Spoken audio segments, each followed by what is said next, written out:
At Thanksgiving dinner, my sister raised her glass and said, "Here's to family, except for Hannah, the failure who thinks money makes her worth something."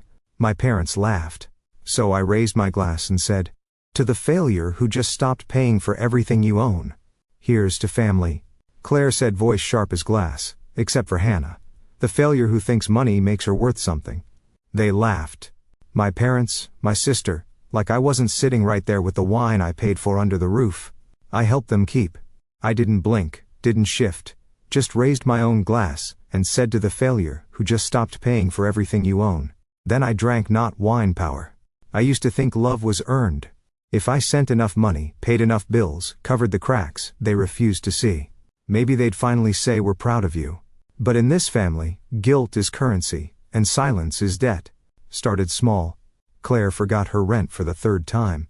Mom needed help with a temporary car payment. Dad's retirement fund had gone missing. I made 6 figures before I was 30. They knew I'd say yes. So they asked again. And again, until help became obligation. I became the family ATM in heels, told myself it was love. That's how they loved, rough, sarcastic, tight-lipped. But then I saw the text. Claire left her phone open on the kitchen counter while she stirred stuffing. The group chat titled Thanksgiving Shade. Cute. Mom. Hope Hannah doesn't show up in one of those stiff suits again. Claire. She will dress like a walking LinkedIn profile, Dad. But she brings another fancy dessert no one wants. That was the moment. No screaming, no crying, just illness. I left the kitchen, smiling, finished my pie, then made my plan. They thought they were clever, tying themselves to my accounts like vines. But everything was in my name. The house mine, the car leased under my credit, utilities, insurance, phones, even the Wi-Fi password, all traced back to me.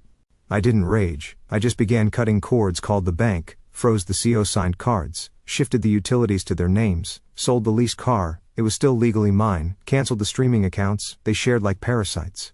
It took a week. Quiet, meticulous week. Thanksgiving came. I arrived late, wearing black. They always mocked it, said I looked like I was headed to a funeral. Claire greeted me with a smirk. "You made it, we almost started without our financier."